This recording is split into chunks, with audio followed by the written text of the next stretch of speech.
إن الحمد لله نحمده ونستعينه ونستغفره ونعوذ بالله من شرور أنفسنا ومن سيئات أعمالنا من يهده الله فلا مضل له ومن يضلل فلا هادي له وأشهد أن لا إله إلا الله وحده لا شريك له وأشهد أن محمدًا عبده ورسوله يا أيها الذين آمنوا اتقوا الله حق تقاته ولا تموتن إلا وأنتم مسلمون يا أيها الناس اتقوا ربكم الذي خلقكم من نفس واحدة وخلق منها زوجها وبث منهما رجالا كثيرا ونساء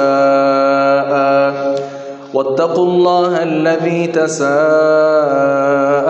به والأرحام إن الله كان عليكم رقيبا يا أيها الذين آمنوا اتقوا الله وقولوا قولا سديدا يصلح لكم أعمالكم ويغفر لكم ذنوبكم ومن يطع الله ورسوله فقد فاز فوزا عظيما أما بعد فإن أصدق الحديث كتاب الله وأحسن الهدي هدي محمد صلى الله عليه وسلم وشر الأمور محدثاتها وكل محدثة بدعة وكل بدعة ضلالة وكل ضلالة في النار. بسم الله الرحمن الرحيم. قاف والقرآن المجيد بل عجبوا أن جاءهم منذر منهم فقال الكافرون هذا شيء عجيب أإذا متنا وكنا ترابا ذلك رجع بعيد قد علمنا ما تنقص الأرض منهم وعندنا كتاب حفيظ بل كذبوا بالحق لما جاءهم فهم في أمر مريج أفلم ينظروا إلى السماء فوقهم كيف بنيناها وزيناها وما لها من فروج والأرض مددناها وألقينا فيها رواسي وأنبتنا فيها من كل زوج بهيج تبصرة وذكرى لكل عبد منيب ونزلنا من السماء ماء مباركا فأنبتنا به جنات وحبا حصيد والنخل باسقات لها طلع نضيد رزقا للعباد وأحيينا به بلدة ميتا كذلك الخروج كذبت قبلهم قوم نوح وأصحاب الرس وثمود وعاد وفرعون وإخوان لوط وأصحاب الأيكة وقوم تبع كل كذب الرسل فحق وعيد أفعينا بالخلق الأول بل هم في لبس من خلق جديد ولقد خلقنا الإنسان ونعلم ما توسوس به نفسه ونحن أقرب إليه من حبل الوريد إذ يتلقى المتلقيان عن اليمين وعن الشمال قعيد ما يلفظ من قول إلا لديه رقيب عتيد وجاءت سكرة الموت بالحق ذلك ما كنت منه تحيد ونفخ في الصور ذلك يوم الوعيد وجاءت كل نفس معها سائق وشهيد لقد كنت في غفلة من هذا فكشفنا عنك غطاءك فبصرك اليوم حديد وقال قرينه هذا ما لدي عتيد ألقيا في جهنم كل كفار عنيد مناع للخير معتد مريب الذي جعل مع الله إلها آخر فألقياه في العذاب الشديد قال قرينه ربنا ما أطغيته ولكن كان في ضلال بعيد قال لا تختصموا لدي وقد قدمت إليكم بالوعيد ما يبدل القول لدي وما أنا بظلام للعبيد يوم نقول لجهنم هل امتلأت وتقول هل من مزيد وأزلفت الجنة للمتقين غير بعيد هذا ما توعدون لكل أواب حفيظ من خشي الرحمن بالغيب وجاء بقلب منيب ادخلوها بسلام ذلك يوم الخلود لهم ما يشاءون فيها ولدينا مزيد وكم أهلكنا قبلهم من قرن هم أشد منهم بطشا فنقبوا في البلاد هل من محيص إن في ذلك لذكرى لمن كان له قلب أو ألقى السمع وهو شهيد ولقد خلقنا السماوات والأرض وما بينهما في 6 أيام وما مسنا من لغوب فاصبر على ما يقولون وسبح بحمد ربك قبل طلوع الشمس وقبل الغروب ومن الليل فسبحه وأدبار السجود واستمع يوم ينادي المناد من مكان قريب يوم يسمعون الصيحة بالحق ذلك يوم الخروج إنا نحن نحيي ونميت وإلينا المصير يوم تشقق الأرض عنهم سراعا ذلك حشر علينا يسير نحن أعلم بما يقولون وما أنت عليهم بجبار فذكر بالقرآن من يخاف وعيد.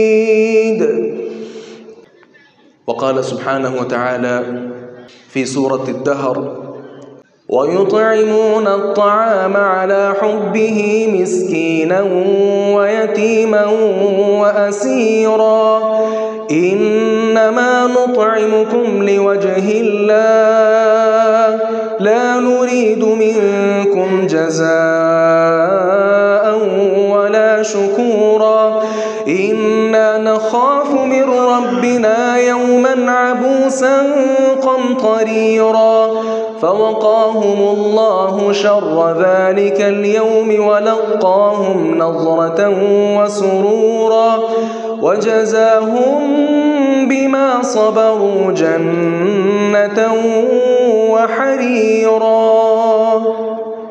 معزز و محتشم سامعین کرام، عزت کے لائق بزرگان دین اور اسلام کی حیادار بیٹیوں، اللہ تبارک و تعالی احکم الحاکمین رب العالمین نے دین اسلام کو تمام ادیان پر برتری، فضیلت اور منقبت عطا کی ہے۔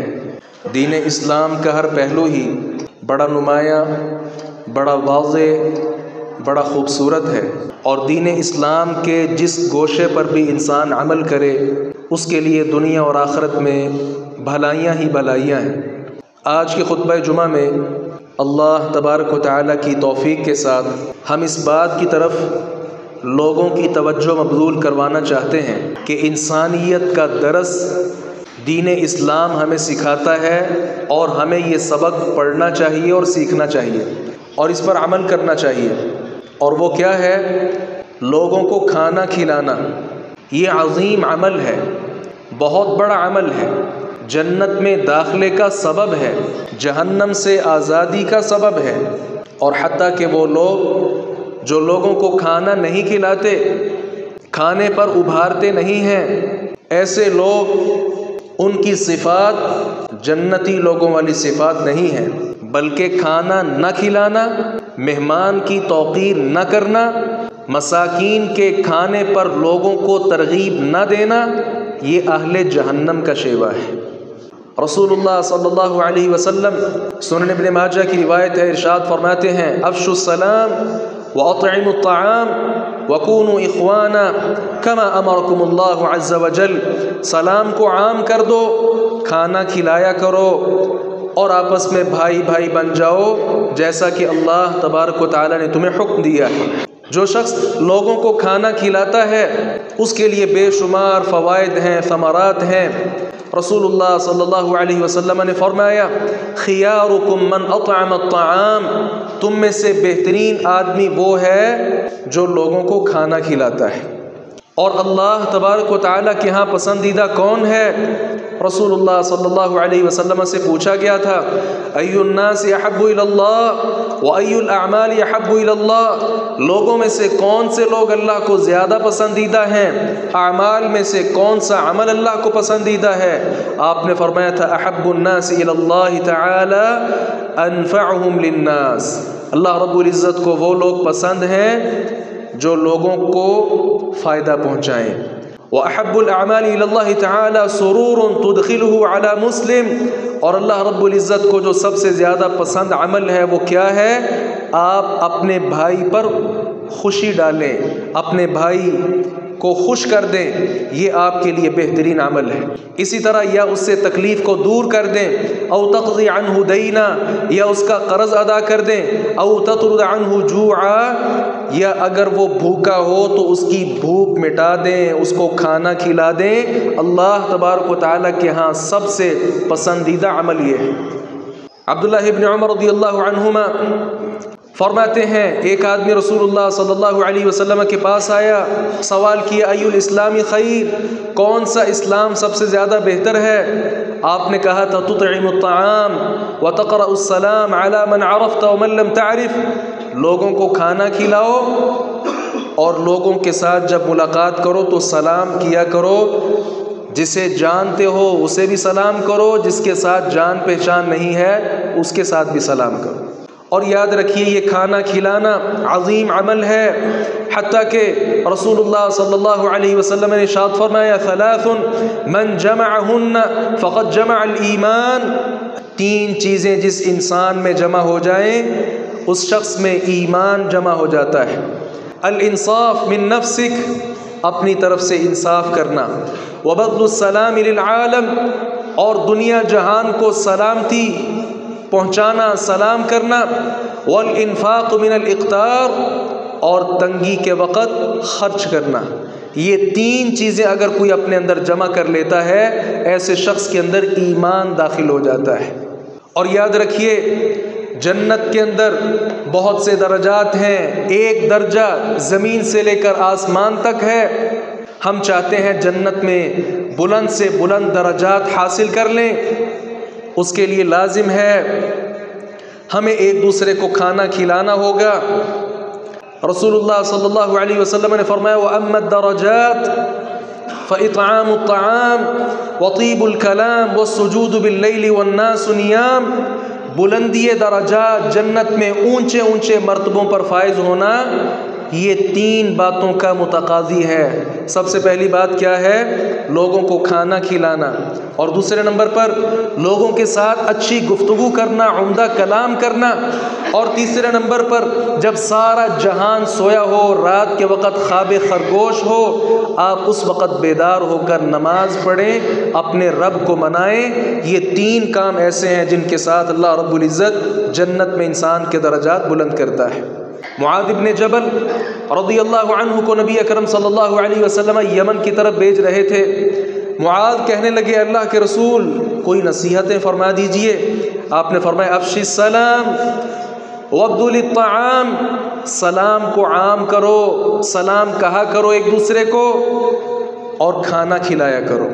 آپ صلی اللہ علیہ وسلم نے یہ وصیت فرمائی جناب معاذ بن جبل رضی اللہ عنہ کو۔ رونگٹے کھڑی کر دینے والی حدیث مبارکہ جو صحیح مسلم کے اندر موجود ہے، سبحان اللہ، رسول اللہ صلی اللہ علیہ وسلم فرماتے ہیں کل قیامت کے دن اللہ عز و جل فرمائے گا یا ابن آدم مرضت فلم تعدنی، آدم کے بیٹے میں بیمار ہوا تھا تو نے میری عیادت ہی نہیں کی۔ قال یا رب وکیف اعودک وانت رب العالمین، ابن آدم کہے گا یا اللہ تو رب العالمین ہے، تو کب بیمار ہوا، میں کیسے تیری عیادت کرتا؟ تو اللہ رب العزت فرمائیں گے اما علمت ان عبدی فلانا مرض فلم تعدہ، تو جانتا نہیں کہ فلاں شخص مریض تھا، بیمار تھا اور تو نے اس کی بیمار پرسی نہیں کی۔ اگر تو اس کی بیمار پرسی کرتا مجھے تو اسی کے پاس پاتا۔ اسی طرح اللہ رب العزت فرمائیں گے یا ابن آدم استطعمتک فلم تطعمنی، اے آدم کے بیٹے میں نے تجھ سے کھانا مانگا تھا تو نے مجھے کھانا ہی نہیں کھلایا۔ ابن آدم کہے گا یا رب وکیف اطعمک وانت رب العالمین، یا اللہ میں تجھے کیسے کھانا کھلاتا، تو رب العالمین ہے، تو سارے جہانوں کو پالنے والا، سارے خزانے کھانے پینے کے بھی وہ تیرے پاس ہیں۔ اللہ رب العزت فرمائیں گے اما علمت انہ استطعمک عبدی فلان فلم تطعمہ، تو جانتا نہیں فلاں شخص نے تجھ سے کھانا مانگا تھا لیکن تو نے اسے دیا نہیں، اگر تو اسے کھانا کھلا دیتا مجھے وہاں پاتا۔ یا ابن آدم استسقیتک، میں نے تجھ سے پانی مانگا تھا فلم تسقنی، تو نے مجھے پانی ہی نہیں پلایا۔ یا رب میں تجھے کیسے پانی پلاتا، وانت رب العالمین، تو رب العالمین ہے۔ اللہ رب العزت فرمائیں گے استسقاک عبدی فلم تسقیہ، فلاں میرے بندے نے تجھ سے پانی مانگا تھا اور تو نے اسے پانی نہیں پلایا، اگر تو اسے پانی پلا دیتا وجدت ذلک عندی، تو مجھے وہاں پا لیتا۔ اللہ رب العزت جب یہ سوال کریں گے مجھ سے آپ سے کہ میرا فلاں بندہ تیرے محلے میں، گلی میں، تیرے کنبے قبیلے میں وہ بیمار تھا، وہ بھوکا تھا، وہ پیاسا تھا، تو نے اس کی پیاس کو نہیں بجھایا، اس کی بھوک کو نہیں مٹایا اور اس کی بیمار پرسی نہیں کی، میرے اور آپ کے پاس کیا جواب ہو؟ آگے بڑھیے، رسول اللہ صلی اللہ علیہ وسلم کا ارشاد گرامی ہے بر الحج طیب الطعام و طیب الکلام، حج کے نیک اعمال میں سے کھانا کھلانا اور عمدہ گفتگو کرنا بھی شامل ہے۔ یاد رکھیے گا جو لوگ لوگوں کو کھانا کھلاتے ہیں ایسے لوگوں کے گناہ اللہ رب العزت خود بخود معاف کرتا جاتا ہے۔ آپ دیکھ لیں قرآن پاک میں قسم کا کفارہ اللہ رب العزت نے بیان کیا اور کہا قسموں کی حفاظت کرو، لیکن اگر قسم توڑ بیٹھو اس کا کفارہ ادا کرو۔ اس کا کفارہ کیا ہے؟ اللہ یہ بھی کہہ سکتے تھے 100 نفل پڑھو، 10 نفل پڑھو، لیکن اللہ رب العزت نے فرمایا 10 مساکین کو کھانا کھلاؤ۔ اس کے ساتھ کیا ہوگا؟ وہ جو قسم ہم نے توڑی ہے اللہ رب العزت اس گناہ کو معاف کر دے گا۔ اس لیے لوگوں کو کھانا کھلانے کے ساتھ انسان کے گناہ معاف ہوتے رہتے ہیں۔ اور یاد رکھیے جو لوگ لوگوں کو کھانا کھلاتے ہیں ایسے لوگ جنت کے حقدار ہیں۔ رسول اللہ صلی اللہ علیہ وسلم نے ایک بار پوچھ لیا من اصبح منکم اليوم صائما، آج روزہ کس نے رکھا ہے؟ ابو بکر کہنے لگے میں نے رکھا ہے۔ کہا فمن تبع منکم اليوم جنازۃ، آج جنازہ کس نے پڑھا؟ ابو بکر کہنے لگے میں نے پڑھا ہے۔ فمن اطعم منکم اليوم مسکینا، آپ نے تیسرا سوال کیا آج مسکین کو کھانا کس نے کھلایا ہے؟ ابو بکر کہنے لگے میں نے کھلایا ہے۔ کہا فمن عاد منکم اليوم مریضا، آج مریض کی عیادت، بیمار پرسی کس نے کی ہے؟ ابو بکر صدیق کہتے ہیں میں نے کی ہے۔ یہ 4 کام ابو بکر صدیق رضی اللہ عنہ نے ایک دن میں سر انجام دیے۔ رسول مکرم صلی اللہ علیہ وسلم ارشاد فرماتے ہیں مجتمعنا فی امرئ الا دخل الجنہ، یہ کام اگر کسی انسان میں جمع ہو جائیں وہ انسان جنت میں داخل ہو جاتا ہے۔ یاد رکھیے گا جنت میں داخلہ بڑی مشکلات کے ساتھ نہیں ملے گا، بڑے بڑے لوگ بڑی مشکل کے ساتھ جنت میں جائیں گے، لیکن لوگوں کو کھانا کھلانے والا بڑی سلامتی کے ساتھ جنت میں چلا جائے گا۔ رسول اللہ صلی اللہ علیہ وسلم ارشاد فرماتے ہیں، ایھا الناس، لوگو، افشوا السلام واطعموا الطعام وصلوا باللیل والناس نیام تدخلوا الجنۃ بسلام۔ یہ عبداللہ ابن سلام ہے، یہودی ہیں، نئے نئے مسلمان ہوئے، مدینہ آئے، ابھی آپ صلی اللہ علیہ وسلم کو پہلی بار ہی دیکھا تو آپ یہ حدیث ارشاد فرما رہے تھے۔ عبداللہ ابن سلام سمجھ گئے کہ یہ واقعی اللہ کا پیغمبر ہے، اور یہ دین اسلام جو دین یہ لے کر آیا ہے بڑا سلامتی والا دین ہے۔ کتنی شاندار باتیں ہیں جو ان کا نبی ان کو بتا رہا ہے۔ اسلام قبول کر لیا، بڑی خوبصورت باتیں لگی نبی اکرم صلی اللہ علیہ وسلم کی۔ دین اتنا مشکل نہیں جتنا لوگوں نے بنا لیا، سمجھ لیا۔ نبی علیہ السلام نے فرمایا سلام کو عام کر دو، لوگوں کو کھلاؤ پلاؤ، اور رات کے وقت اللہ رب العزت کو مناؤ، مصلی بچھا کے اس پہ نماز پڑھو، آنسو بہاؤ، اپنے روٹھے ہوئے رب کو مناؤ، اس کے ساتھ تعلق قائم کر لو۔ ایسا انسان وہ اللہ کا حق بھی ادا کر رہا ہے اور لوگوں کے حقوق بھی ادا کر رہا ہے۔ اللہ رب العزت کو ایسا انسان پسند ہے جو خالق کی خالقیت کو بھی پہچانے اور مخلوق کی ضروریات کو بھی جانے اور اس پر عمل پیرا ہو۔ اللہ رب العزت ایسے انسان کو بڑی سلامتی کے ساتھ جنت کا مہمان بنا دیتا ہے۔ یاد رکھیے گا، رسول اللہ صلی اللہ علیہ وسلم نے ارشاد فرمایا، جنت میں ایسے بالا خانے ہیں، وہ اتنے خوبصورت ہیں، ان کا باہر کا حصہ اندر سے نظر آتا ہے، اور اگر آپ اندر ہوں تو باہر کا حصہ اندر، اور اگر آپ باہر ہوں تو اندرونی جو اس کا حصہ ہے وہ آپ کو باہر سے نظر آتا ہے۔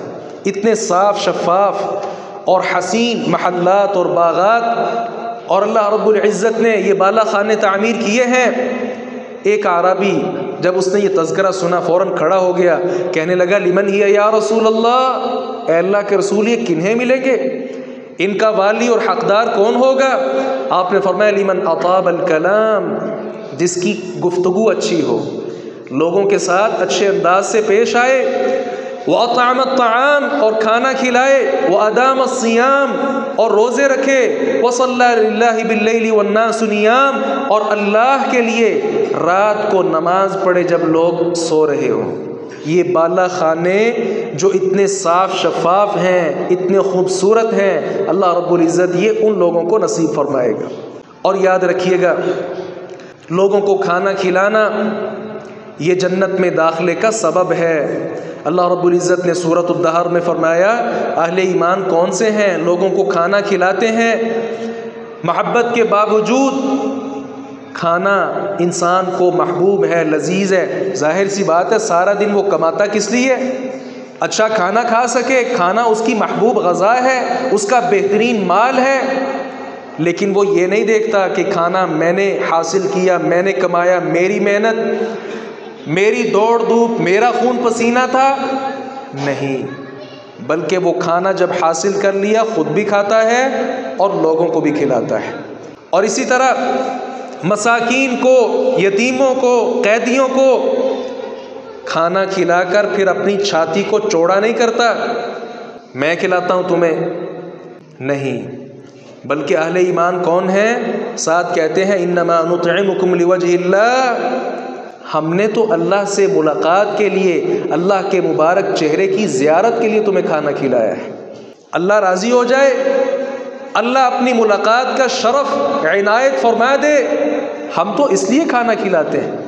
لا نريد منکم جزاء ولا شکورا، ہم آپ سے جزاک اللہ خیرہ نہیں چاہتے، آپ سے شکریہ کے الفاظ بھی نہیں چاہتے۔ آپ نے دیکھا ہوگا لوگ لوگوں کو کھلاتے ہیں، ساتھ کہتے ہیں دعا کر دو میرے لیے، نہیں، اللہ رب العزت پہ توکل اتنا مضبوط کر لیں، لوگوں کو کھلائیں پلائیں، سارے نیکی کے اعمال کریں، اجر لوگوں سے نہیں، اجر اللہ رب العزت سے لینا ہے۔ ہاں اگر کوئی جزاک اللہ خیرن آپ کو کہہ دیتا ہے اچھی بات ہے، لیکن آپ کے دلوں میں، میرے دل میں، آپ کے دل میں طمع اور لالچ نہیں ہونی چاہیے کہ لوگ ہمارے گیت گائیں کہ فلاں بڑا سخی ہے جی، کھلاتا پلاتا ہے، نہیں، بلکہ یہ خالصتاً جو خیر کی توقع ہے اور حسنات کی جو آگے جزا کی امید ہے، یہ انسان کو اللہ رب العزت کے ساتھ قائم رکھنی چاہیے۔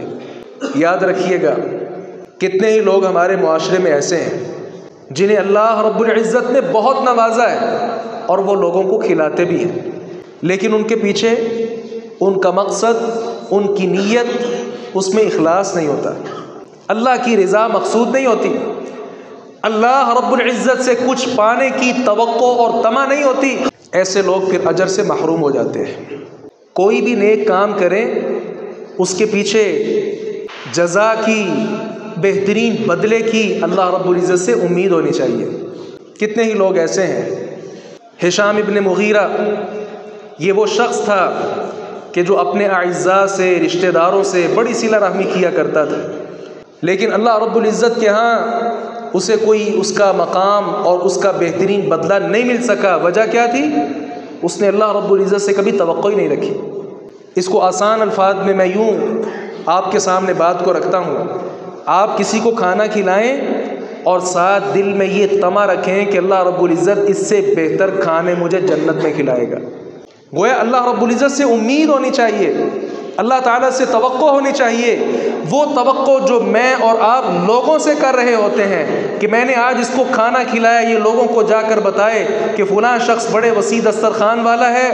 نہیں، یہ توقع لوگوں سے رکھنے کی بجائے اللہ رب العزت سے توقع رکھیں۔ اللہ تبارک و تعالیٰ بہترین سے بہترین انسان کو نوازنے والا ہے۔ آگے بڑھیے، ہمارے کھانوں کا حقدار کون ہے؟ سب سے پہلے انسان کو اپنی ذات اور اپنے گھر والوں کا خیال رکھنا چاہیے۔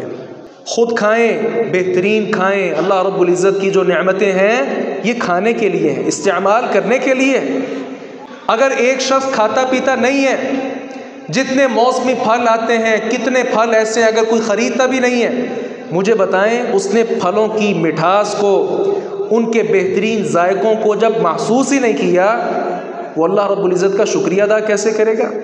تو اللہ رب العزت کی نعمتوں کا شکریہ ادا کیسے کیا جاتا ہے کہ اس کی نعمتوں کو استعمال کیا جائے، اور استعمال کر کے پھر انسان اس کے دل سے یہ چیز نکلتی ہے کہ اللہ رب العزت جیسی کوئی ذات ہے جس نے مختلف پھل پیدا کیے ہیں، کسی کے اندر کون سا ذائقہ، کسی میں کون سا ذائقہ، کسی میں مٹھاس ہے، کسی میں کھٹاس ہے، اور کتنے نباتات ایسے ہیں جس کے اندر اللہ رب العزت نے مختلف ذائقے رکھے ہیں۔ جب تک انسان اس کو استعمال نہیں کرے گا وہ ان کی حقیقتوں کو جانے گا ہی نہیں۔ جب حقیقتوں کو نہیں جانے گا تو خالق کا جس طرح شکریہ ادا کرنا چاہیے وہ کر بھی نہیں سکے گا۔ اس لیے انسان کو چاہیے نعمتیں حاصل کرے، خود بھی کھائے، اور سب سے پہلے اپنے گھر والوں کا خیال کرے۔ کیوں؟ گھر والوں کی ذمہ داری انسان پر ہے۔ لوگوں کی ذمہ داری سے پہلے انسان پر لازم ہے کہ وہ اپنے گھر والوں پہ خرچ کرے۔ رسول اللہ صلی اللہ علیہ وسلم نے ارشاد فرمایا، گھر والوں پر جو تم خرچ کرتے ہو اس پر اللہ تعالیٰ تمہیں اجر عطا فرماتا ہے۔ حتیٰ ما تجعل فی امرأتک، آپ اپنی بیوی کے منہ میں اگر ایک نوالا بھی ڈالتے ہیں اللہ رب العزت اس پر بھی آپ کو اجر عطا کرتا ہے۔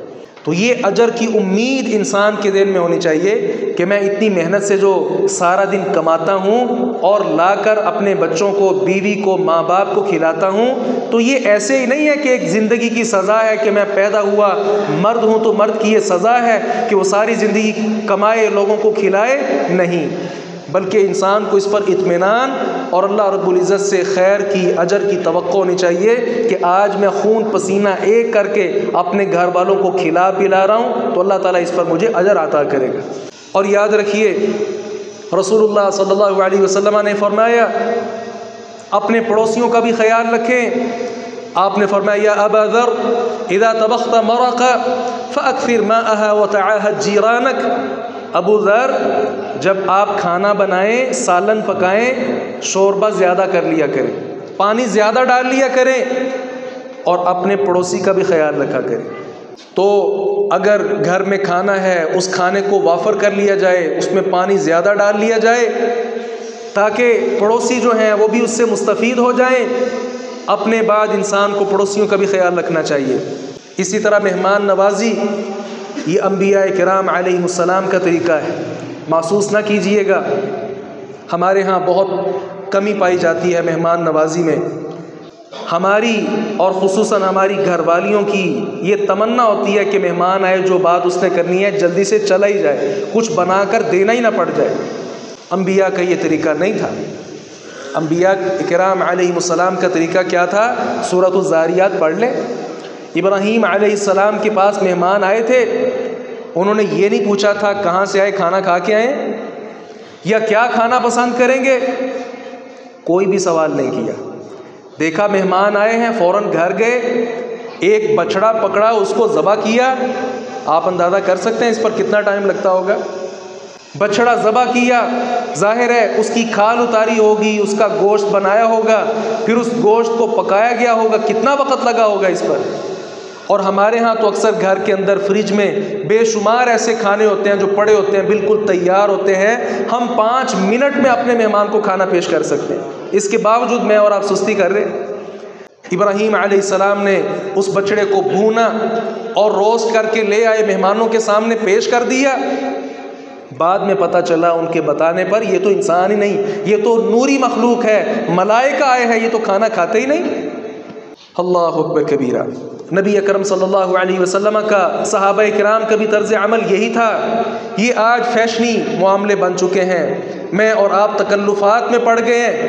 اگر کسی مہمان کو جو گھر میں میسر ہے پیش کر دو، وہ مہمان بھی بسا اوقات ناک منہ چڑھاتے ہیں کہ میں گیا تھا اور ایسے کا کھانا دیا تھا۔ نہیں، یہ تکلف دونوں طرف سے نہیں ہونا چاہیے۔ مجھے اچھے سے یاد ہے ہمارے کئی اساتذہ اور ان کے اساتذہ علماء کرام ان کے اکثر واقعات سنتے اور پڑھتے رہتے ہیں۔ ایک واقعہ مولانا عبداللہ بہاول پوری رحمہ اللہ کا سنا۔ ایک صاحب بیان کرنے لگے، میں ان کے گھر گیا اور ایک پلیٹ میں چاول تھے اور ساتھ پانی تھا، وہ لا کر انہوں نے رکھا اور فرمانے لگے کہ کسی اور چیز کا انتظار نہ کریں، گھر میں صرف یہی تھا اور یہ میں نے بھی کھانا ہے اور آپ نے بھی کھانا ہے۔ نہ ہمارے گھر کوئی چمچ ہے، نہ کوئی اور ایسی تکلفات والی چیزیں ہیں، یہ ہاتھ اللہ نے دی ہیں، اسی کے ساتھ کھانا ہے۔ اتنی سادگی جو گھر میں میسر ہے وہ پیش کر دیا جائے، اور آنے والے مہمان کو چاہیے جو آسانی کے ساتھ آپ کو پیش کر دیا گیا اسے خوشی کے ساتھ قبول فرما لیں۔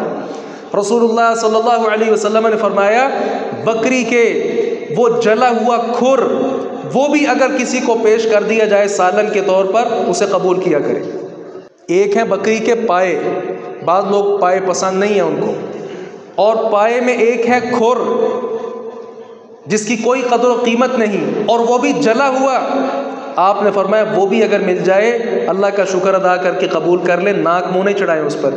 اور خود نبی علیہ السلام نے فرمایا اگر مجھے بھی اس طرح کا ہدیہ پیش کیا جائے میں خوشی کے ساتھ اس کو قبول کروں گا۔ آج میری مائیں بہنیں بھی تشریف فرما ہیں، گھر میں سالن پکتا ہے، کھانا بنتا ہے، اگر مرد کہہ بھی دے کہ میرے پڑوسی کو فلاں کے گھر بھیج دیں، خواتین آگے سے کہتی نہیں اس کو تو میری کوکنگ پسند نہیں آئے گی، آج میں نے اچھا نہیں بنایا، کل بناؤں گی، اچھا بناؤں گی تو بھیجوں گی۔ اچھا بنانے کے چکر میں پورا مہینہ گزر جاتا ہے۔ وہ جو چیز تھی ایک دوسرے کا خیال رکھنا، ایک دوسرے کو کھانا کھلانا، وہ چیز ہم نے ختم کر دی ہے تکلف کے نام پر۔ تو یہ چیز نہیں ہونی چاہیے، بہت بڑی سستی ہے میری اور آپ کی۔ اللہ رب العزت سے دعا کیجیے باری تعالی حق بات کو سمجھنے اور اس پر عمل پیرا ہونے کی توفیق عطا فرمائے۔ وآخر دعوانا الحمدللہ رب العالمین۔ ان الحمد للہ نحمده ونستعینه ونستغفره ونعوذ باللہ من شرور انفسنا ومن سيئات أعمالنا، من يهده الله فلا مضل له ومن يضلل فلا هادي له، وأشهد أن لا إله إلا الله وحده لا شريك له، وأشهد أن محمدا عبده ورسوله، أما بعد فقال الله تعالى ويؤثرون على أنفسهم ولو كان بهم خصاصة ومن يوق شح نفسه فأولئك هم المفلحون۔ ابو ہریرہ رضی اللہ عنہ بیان فرماتے ہیں رسول اللہ صلی اللہ علیہ وسلم کے پاس ایک آدمی آیا، کہنے لگا یا رسول اللہ اصابنی الجہد، اے اللہ کے رسول میں فاقہ سے ہوں، کھانے پینے کے لیے پاس کچھ نہیں ہے، بھوک لگی ہے۔ رسول اللہ صلی اللہ علیہ وسلم نے اپنی ازواج مطہرات کی طرف پیغام بھیجا کہ کچھ کھانے کے لیے گھر ہے تو بھیجا جائے۔ اللہ اکبر کبیرہ، یہ کائنات کے امام ہیں، اور آپ کے 9 گھرانے ہیں، 9 بیویاں ہیں، ہر زوجہ مطہرہ کا کچن کھانے پینے سے بالکل خالی پڑا ہوا ہے۔ جواب آیا کھانے کے لیے کچھ نہیں ہے۔ اب وہ شخص فاقے سے تھا، اسے بھوک لگی تھی، میں اور آپ ہوں اس کو واپس بھجوا دیں کہ یار ہمارے گھر تو خود نہیں ہے، تم ہمارے پاس مانگنے آ گئے ہو؟ نہیں۔ نبی اکرم صلی اللہ علیہ وسلم کا اسوہ کیا تھا؟ آپ نے لوگوں سے کہا کون ہے جو اسے اپنا مہمان بنائے؟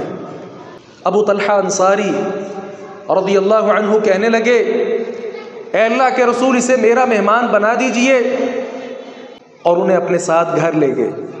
گھر والی سے پوچھا کھانا ہے؟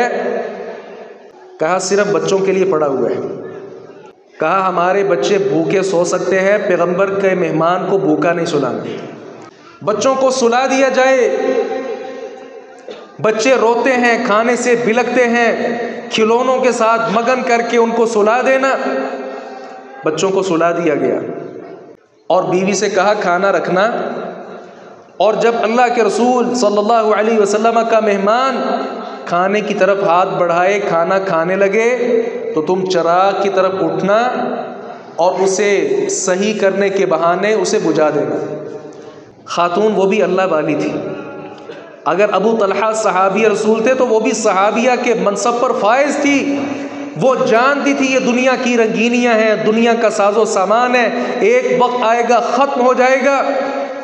آخرت کی طمع، جنت کی لالچ صحابہ کرام اور صحابیات میں موجود تھی۔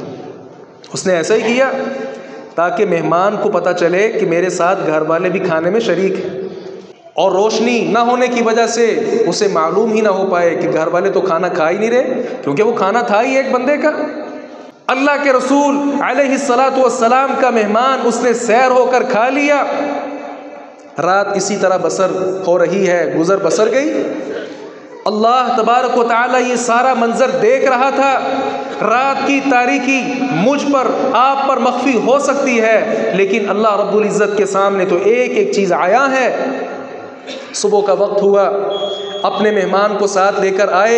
نبی اکرم صلی اللہ علیہ وسلم پر اللہ رب العزت نے قرآن پاک نازل کر دیا، وَيُؤْثِرُونَ عَلَىٰ أَنفُسِهِمْ وَلَوْ كَانَ بِهِمْ خَصَاصَةٌ۔ اے نبی تیرے جانثار کیسے جانثار ہیں؟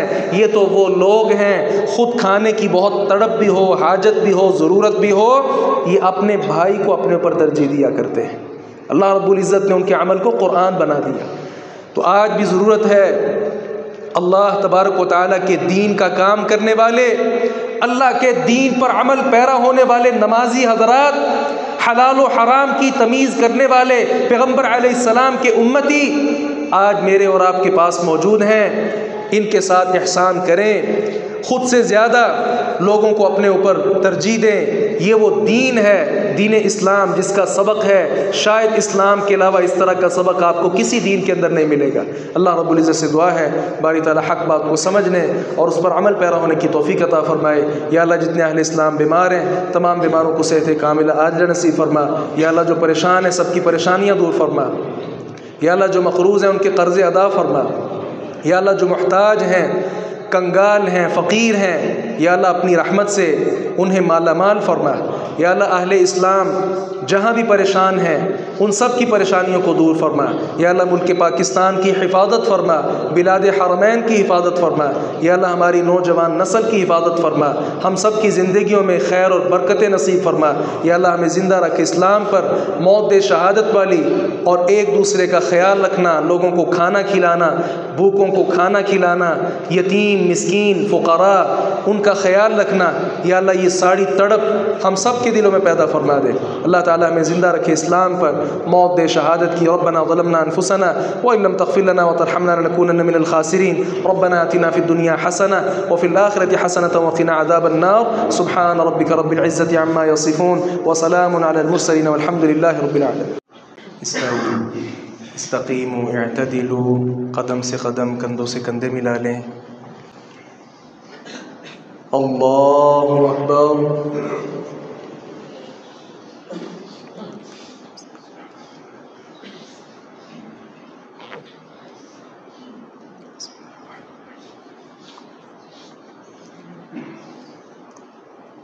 الحمد لله رب العالمين الرحمن الرحيم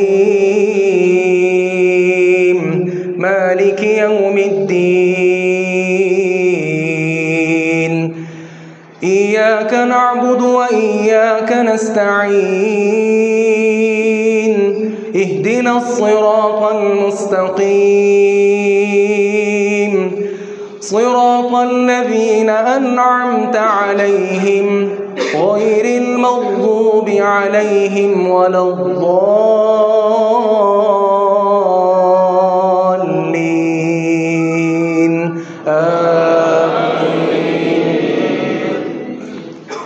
سبح اسم ربك الأعلى الذي خلق فسوى والذي قدر فهدى والذي أخرج المرعى فجعله غثاء نحوا سنقرئك فلا تنسى إلا ما شاء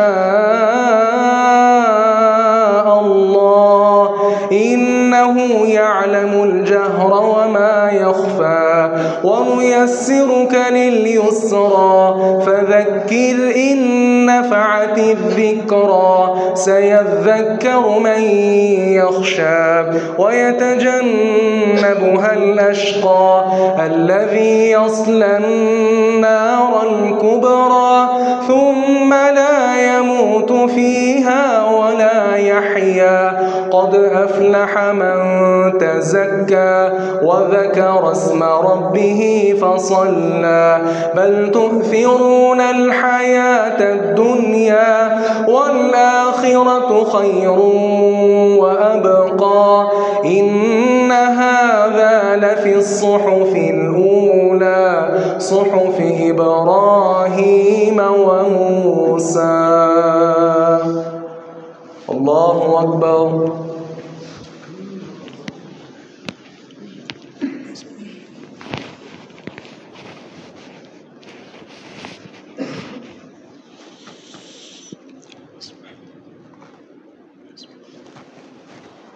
سمع الله لمن حمده.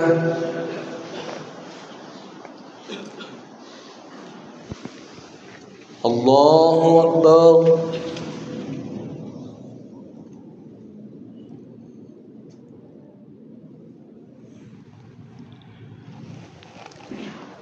الله أكبر.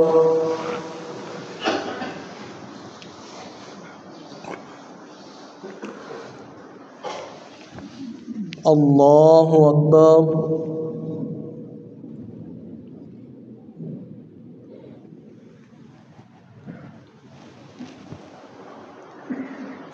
الله أكبر.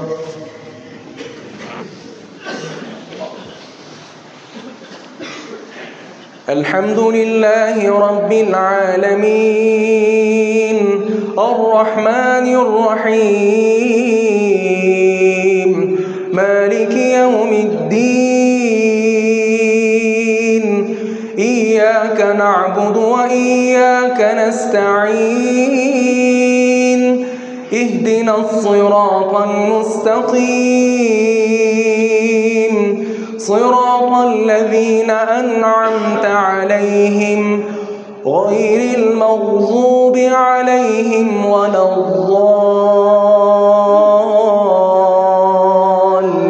الضالين آمين. هل أتاك حديث الغاشية وجوه يومئذ خاشعة عاملة ناصبة تصلى نارا حامية تسقى من عين آنية ليس لهم طعام إلا من ضريع لا يسمن ولا يغني من جوع وجوه يومئذ ناعمة لسعيها راضية في جنة عالية لا تسمع فيها لاغية فيها عين جارية فيها سرر مرفوعة وأكواب موضوعة ونمارق مصفوفة وزرابي مبثوثة أفلا ينظرون إلى الإبل كيف خلقت وإلى السماء كيف رفعت وإلى الجبال كيف نصبت وإلى الأرض كيف سطحت فذكر إنما أنت مذكر لست عليهم بمسيطر إلا من تولى وكفر فيعذبه الله العذاب الأكبر إن إلينا إيابهم ثم إن علينا حسابهم. الله أكبر.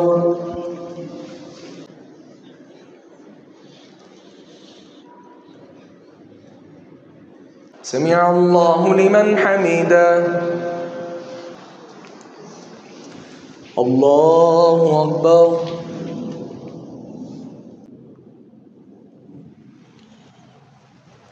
الله أكبر.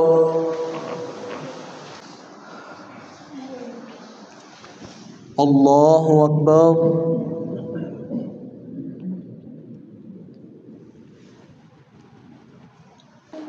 الله أكبر.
السلام عليكم ورحمة الله.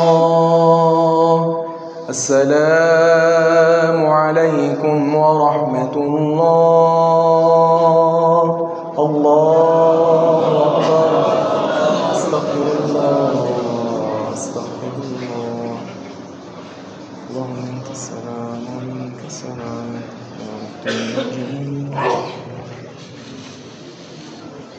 ربي أعني على ذكرك وشكرك وحسن عبادتك وبقني عذابك يوم تبعث عبادك.